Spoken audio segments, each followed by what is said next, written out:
This week on Arts InSight, a duo's second act in glass. The process of glass blowing is really seductive and addictive, apparently, so we just wanted to try it.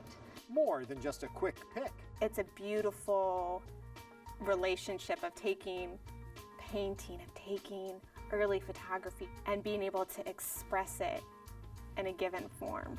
Vegas proves it's more than just sequins and feathers. The arts and culture is an extension of who we are as a community and who we are as a human race. And metal crafted into wearable art. I think music and art, whatever we kind of absorb as we're young, it does influence us as we get older. I'm Ernie Manous, and it's time to get Arts InSight.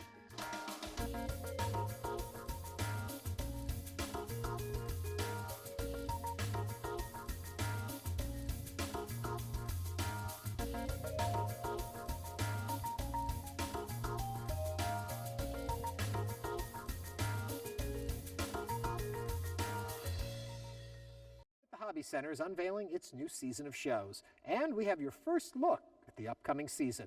But first, for one married couple, it all started by collecting. Now they have one of the only studios in Houston specializing in creating art from molten glass. I would hope that someone coming into the studio for the first time to look, in choosing to take something home for their own, would be finding some of the joy that we find in making the glass. Neither of us have had any art background before we got involved with building the glass blowing studio. I'm Dick Moiel. I was in the medical field as a neurosurgeon. And I'm Kathy Poeppel. For the last 25 years, I've been married to Dick Moiel, and for the last 20 years, we've had a glass blowing studio together. Before we took on this venture, I was a physician assistant, and before that, an operating room nurse. So Dick and I were accustomed to spending a lot of time together and working together. The roles may have changed a little bit once we got into the glass blowing studio, but there was still a dynamic that seemed to transfer pretty well to this setting. Could you get the door for me? And then I'm going to go past you to cool the pipe before I go to the bench. Okay. The process of glass blowing is really seductive and addictive, apparently, so we just wanted to try it and didn't have the time to do that before retirement, so after retirement we started taking classes. Don't you think we tended to be the oldest students in the class? I think we're the oldest, as they refer to us as ma'am and sir, but we've learned a lot.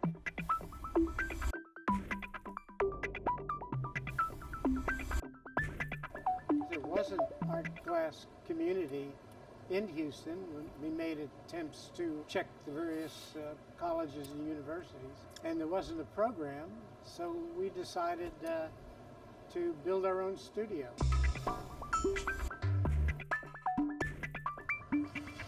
Beginning glass blowers all have the same style. It's the glass being itself. Over time, with an understanding of how the material works and how it handles, then you can start to ask it to do some things we're interested in having it do, but it's really a relationship that continues to go on with the material.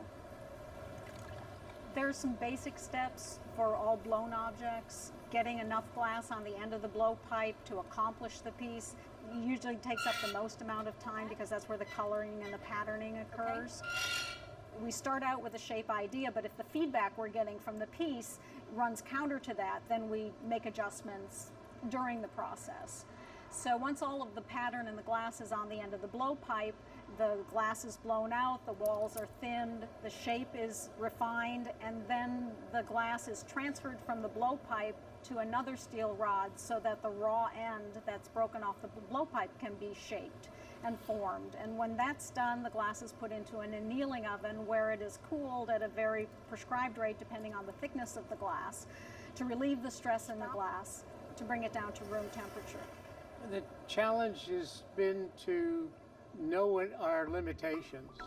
We have smaller sized equipment, so we're not going to be able to do gigantic pieces. How does it feel? Feels good. I'll go right to the glory hole then as soon as you break it off. I think the biggest difference water. is that there's room for play and experimentation here, whereas in the operating room there was none of that, and there was a stress that's hard to kind of define. But that's something that we don't feel at all here. Blow again. When we're in the operating room, the patient's asleep. Stop. Stop. Nice. And everything that's movement is movement with the hands. But here, the glass is moving, and we're getting up and reheating and cooling, and so it's that aspect. We're not stable in one position for hours. Glass blowing is a team effort Okay, got it. Torch. because it's safer to do with someone helping, but it's also a community project and process then, and that's part of the joy of working with glass and blowing glass. And to be able to partner with my partner is really something that's pretty special. We wouldn't give that up for anything. Yeah. Teamwork.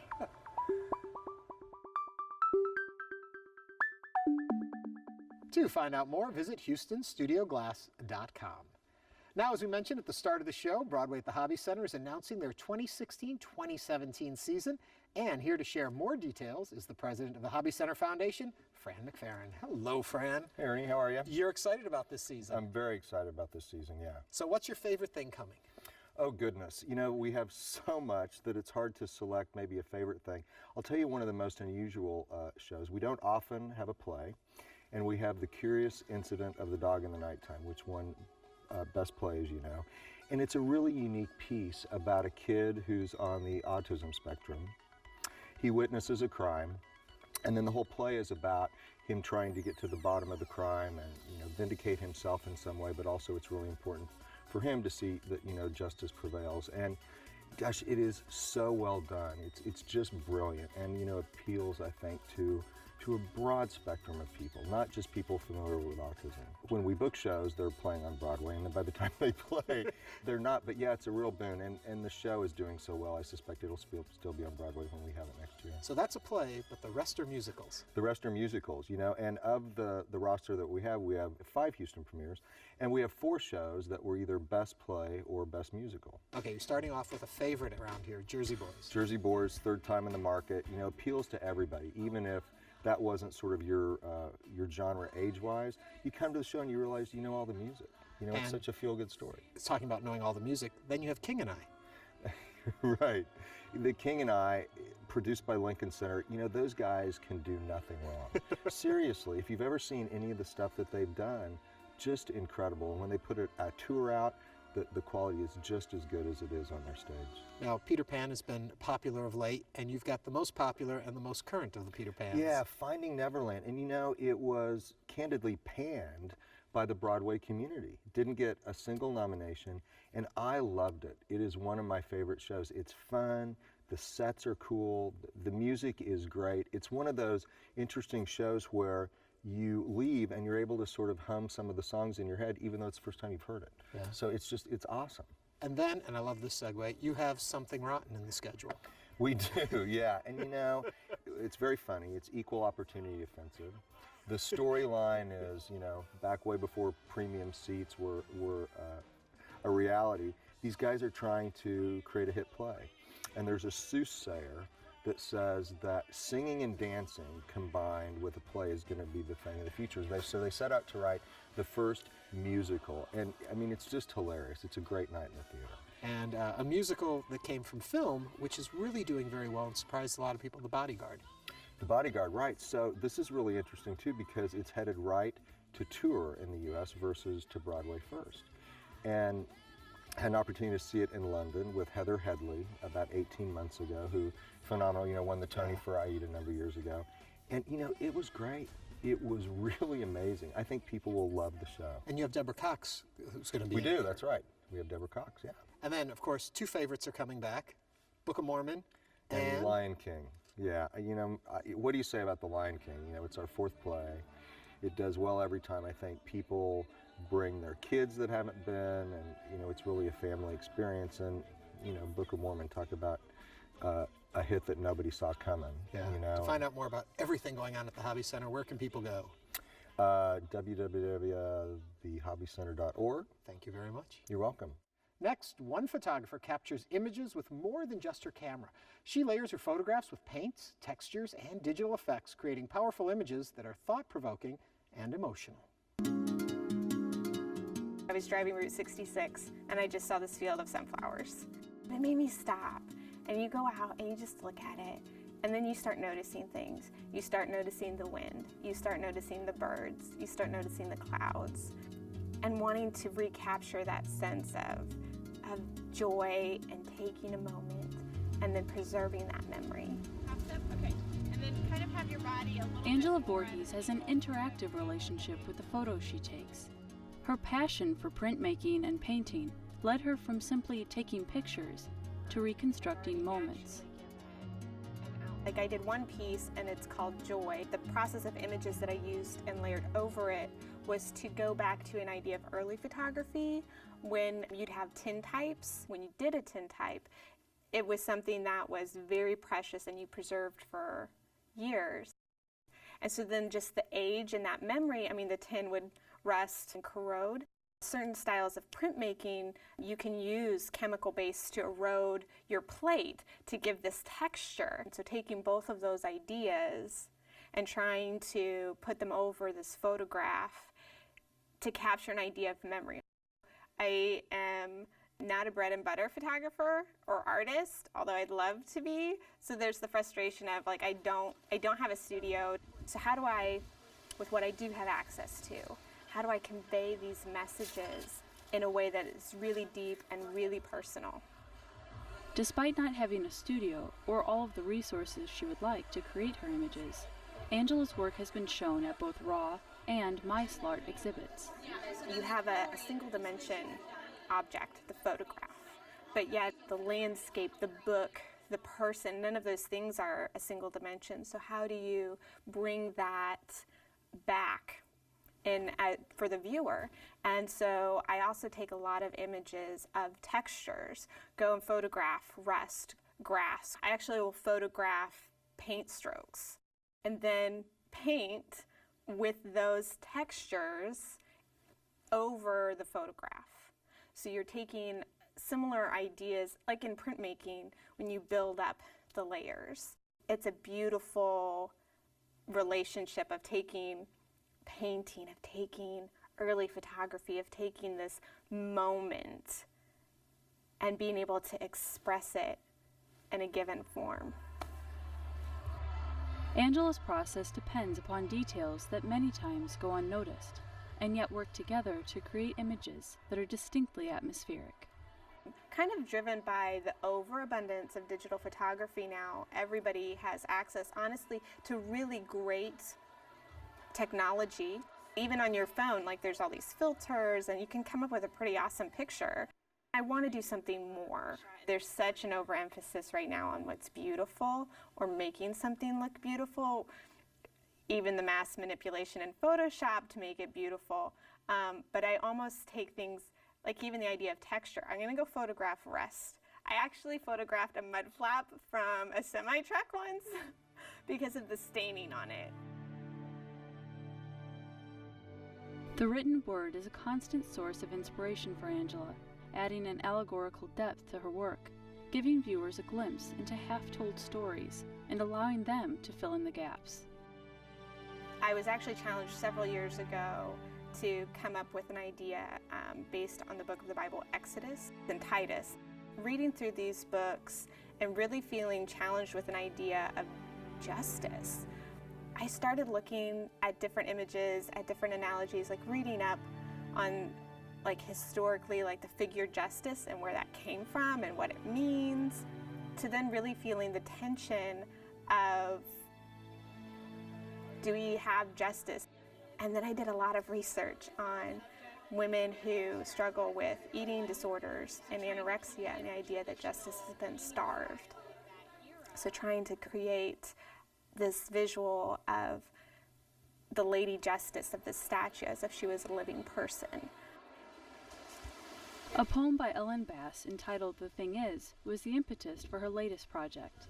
To love life, to love it even when you have no stomach for it, and everything held dear crumbles like burnt paper in your hands, your throat filled with the silt of it. I was really struck by this idea of everything you've held dear crumbles like burnt paper in your hands. Just that idea of taking the written word or something that you read that you thought, or even literature that helped guide you. But everything that you currently live around is like, this is not what I thought it was going to be or where I was going to be. So that visual, that burning paper, choosing that location, the church specifically because the building had burned. Artists of all kinds bring their own unique backstory to every project. Influential photographer Ansel Adams perfectly summed up this layering of relationships, knowledge, and experience. You don't make a photograph just with a camera. You bring to the act of photography all the pictures you've seen, the books you've read, the music you've heard, the people you've loved. And that's what I'm doing. You can see more of Angela's work on her Facebook page. Next, he was once a performer with the world-renowned Alvin Ailey Dance Theater in New York City. Now, Bernard Gattis has stepped into the Las Vegas spotlight as the founder of his own contemporary dance theater.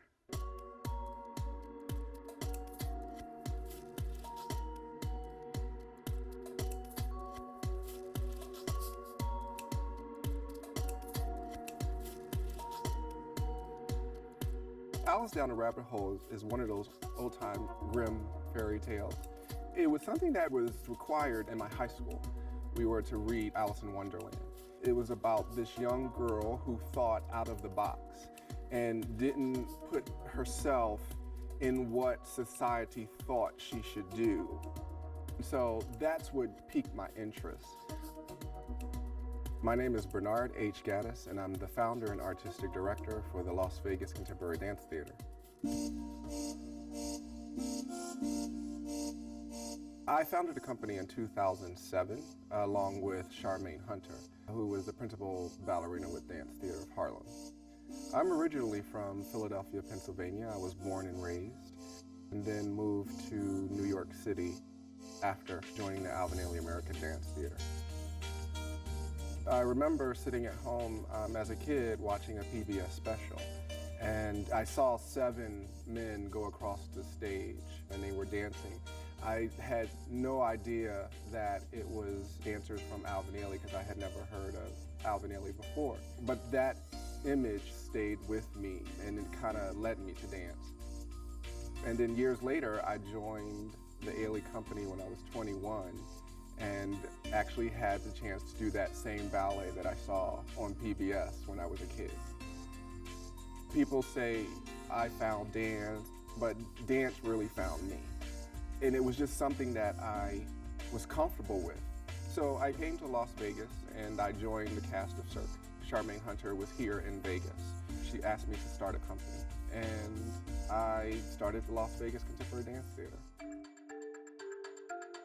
What contemporary dance means, or definition, was the meld of classical ballet with the aesthetic of modern dance and with the energy that modern dance has, and that's contemporary. There are so many different types of contemporary dance companies. With Alvin Ailey, it's a repertory company, and it's the same as mine, the Las Vegas Contemporary Dance Theater. So we do the works of many different choreographers. So you would be able to come to the theater and see not only classical ballet, but modern ballets, and also jazz, and even a little bit of musical theater. So there is something for everyone in contemporary dance.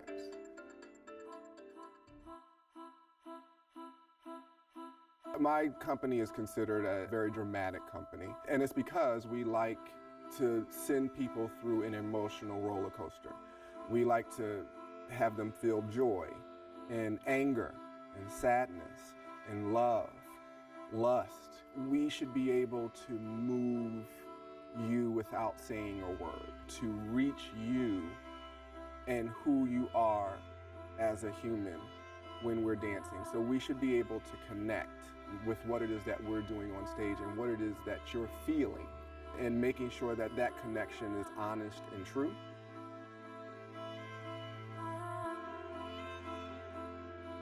I always start with being pure to what the character is. So let's say if it's the white rabbit, I'll watch how they move and their mannerisms and what it is that they do as rabbits. And then from there, I go from layer to layer to layer. So from here you go arabesque, soutenu. And then I will go into choreographing and doing movement that a human would do, and then maybe add what a rabbit would do as a twitch. Let's tie that in again from there. As far as what drives me to choreograph ballets, they come from various places, really. Some come from my dancers. Sometimes a ballet will pop in my mind. I'll see a dancer move, or a dancer will inspire me. A culture, even movies and history. So my inspiration to choreograph comes from various places, but life. I believe that it's important for a community to have a contemporary dance company because contemporary dance, or all dance, is an extension of the community. The arts and culture is an extension of who we are as a community and who we are as a human race. You can't find any race or culture that does not dance, that does not sing, or does not move, or does not have rituals. So the arts is who we are as human beings. And it also defines what a city is, the heartbeat of a city. I dream big, and I try to take those dreams and make them a reality. I wake up every morning excited about working with a group of human beings that understand and value what dance is. And that's the most rewarding part for me. And to see them grow and to achieve what it is that they set out to do. I want Las Vegas to be proud of this company, and I want them to take ownership of this company. I definitely want to give the opportunity to my dancers who believe in what it is that I do, the opportunity to have the life that I was able to be blessed with. Learn more about the Las Vegas Contemporary Dance Theater at lvdance.org. And finally tonight, an award-winning sculptor and art jeweler casts her favorite childhood memories into precious metal rings. The idea of sculpting, even though on that grand of a scale and that huge of a scale, was just something that I'd always been interested in ever since, growing up going to Disneyland all the time and just being so enamored by all the craftsmanship that goes into the design and the sculpting of the environment there. Really did influence my process and my intentions and my aesthetic. The sculpture rings is to be able to say the same amount and to convey a big message into the smallest space possible instead of having giant installation-sized sculptures. It's a long process. It usually takes at least 40 hours, sometimes over 100. A couple pieces have taken 140 hours. It's just a really long process. But I want to make sure that I do it correctly because there's large rooms for error. I take wax and I carve it with these dental tools, and then I take a mold of it and I pump the wax into the negative space of the mold. And then I'll heat up the metal to about 1786 degrees. And then I take the entire thing with tongs and I quench it in a bucket of water. And what the quench does is that it breaks away the investment, leaving the metal piece with the sprues attached. And then I have to saw off the sprues, grind it down so that the sprues are completely gone and that it's comfortable to wear. The metal actually comes out black because it's been oxidized. So I'll brush away the oxidation and then I'll polish it for 2 to 3 days until it gets really shiny. This piece that I'm wearing is inspired by a song that I remember playing growing up. I think, especially with music, I think music and art, whatever we kind of absorb as we're young, it does influence us as we get older. I use a lot of found objects, a lot of toys that I remember using and playing with as a child, and I incorporate that into my work. I think by holding on to the childhood aspect of my work, it not only brings back like a nostalgic point of view, but it also becomes kind of kitsch, kind of sentimental, but also the way that I'm able to sculpt it and create the final piece, it has like more of an adult message. Because the nature of the work is eye-catching and it's meant to be worn out in public, there is always a high likelihood of complete strangers asking, whoever's wearing it about the piece. Like, what is that? What does it mean? Can you tell me about it? That sort of thing. And it's really incredible how the byproduct of wearing wearable art, how that goes beyond the piece itself and then becomes like an extended experience. For more information, visit RebeccaRoseJewelry.com. And that does it for this edition of Arts Insight. Special thanks to Broadway at the Hobby Center for giving us a peek into their new season. Next week, we're going to remap the American Dream. For all of us here at Houston Public Media, I'm Marie Manous. Thanks for watching and have a great week.